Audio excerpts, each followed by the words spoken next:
बिस्मिल्लाहिर्रहमानिर्रहीम। दोस्तों, ये CSS के हवाले से वीडियो है। अगर आप CSS के लिए अप्लाई कर रहे हैं या करेंगे तो ज़रूर ये वीडियो देखिएगा, इंतहाई अहम CSS वालों के लिए है।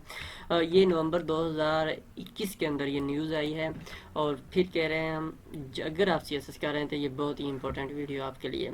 CSS जो अभी जिसका एडमिशन है, हम इस वीडियो में बताएंगे कि वो कब से स्टार्ट होगा, सिलेबस क्या होगा, क्योंकि बहुत सी चेंजिंग उन्होंने कर दी हैं। अब जो सबसे पहले जो टेस्ट होगा वो MCQs होगा और 200 नंबर का होगा और 200 मिनट ही उसका टाइम होगा और उसमें से 33% यानी कि 66 नंबर आपको कम से कम लेने होंगे। उसका क्या इस तरह होगा कि जो कार्बन कॉपी है वो भी आपको मिलेगी पेपर के साथ, और उसी दिन यानी कि जिस दिन आप पेपर दे रहे हैं उसी दिन शाम तक या रात को जो है उसकी आंसर की भी वेबसाइट पे अपलोड हो जाएगी और वहाँ से आप अपने चेक कर सकते हैं कि आपके आंसर कितने, यानी कि 2 नंबरी वाला भी चक्कर ख़त्म इंशाल्लाह हो जाएगा। इसके अलावा 1 साल के लिए वैलिड होगा, यानी कि ये नहीं है कि आपने एक दफ़ा ले लिया तो अगले 5 साल तक, नहीं, 1 साल के लिए। और इसकी जो है 500 रुपये फ़ीस होगी। और इसके अलावा सिलेबस जो है उन्होंने इसमें कुछ चेंज इस तरह से है कि इस्लामिक स्टडीज़, सिविक्स और एथिक्स 20 नंबर के होंगे, उर्दू जो है वो भी 20 नंबर का और इंग्लिश 50 नंबर की। अगर आप ये डाउनलोड करना चाहते हैं तो इसका लिंक हम वीडियो की डिस्क्रिप्शन में दे देंगे, आप वहाँ से जाके इसको PDF में डाउनलोड भी कर सकते हैं। और जनरल एबिलिटी जो है उसमें बेसिक मैथ जो है, अरिथमेटिक्स, अलजब्रा, जियोमेट्री और उसके बाद लॉजिकल प्रॉब्लम वगैरह, मेंटल एबिलिटी वगैरह, ये 60 मार्क्स के होंगे। ये 20-20 आप इसको डिवाइड कर सकते हैं, 20-20 40 और 20-60 इस तरह भी बन सकते हैं। उसके बाद जनरल नॉलेज जो है इसमें everyday science, current affair, Pakistan affairs जो है ये 50 नंबर का होगा।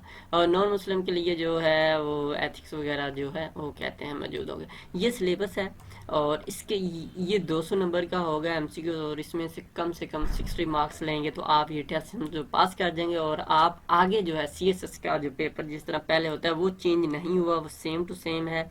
सिर्फ उन्होंने ये पहले, क्योंकि वो बहुत ज़्यादा में भी कैंडिडेट्स हो जाते हैं तो वो कहते हैं कि जी थोड़ा सा ये पता चल जाए कि वाकई जो सिंसियर हैं उनको आगे लेके जाए, तो इसलिए उन्होंने 30% सिर्फ रखा है और 33% और ये 66 मार्क्स बनते हैं। आगे बात की जाए कौन कौन अप्लाई कर सकता है। अगर आपकी तालीम बैचलर है, सेकंड डिवीजन यानी कि आप ग्रेजुएशन सेकंड डिवीजन की हुई है तो आप अप्लाई कर सकते हैं।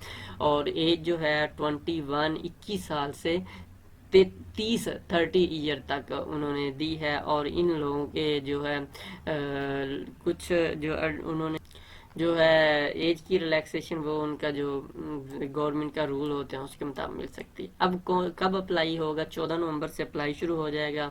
ऑनलाइन एप्लीकेशन 14 नवंबर से लेकर 15 दिसंबर तक आप जो है अप्लाई कर सकते हैं।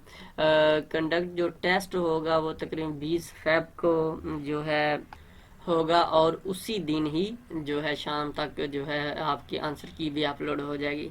और रिजल्ट जो है 7 मार्च को इसका आएगा। उसके बाद जो ये टेस्ट यानी कि 66 से ज़्यादा नंबर लेंगे उनका लिए फिर 8 से लेकर 25 तक एप्लीकेशन वगैरह जो फॉर्म्स डॉक्यूमेंट जमा करवाने क्या होगा।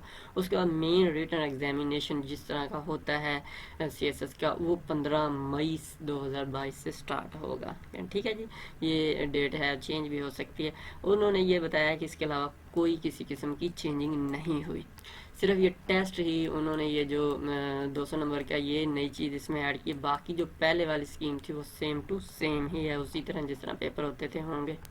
अब ये जो चीज़ है ये FPSC की वेबसाइट से न्यूज़ में जाके ये कम्पिटिटिव एग्ज़ाम ये इसमें जाके देख भी इसको सकते हैं। ये क्लिक हेयर पे क्लिक करेंगे तो आप इसको 4 नवंबर को ये आई है। उम्मीद है आपको वीडियो पसंद आई, दुआ में याद रखिएगा। हाफिज़।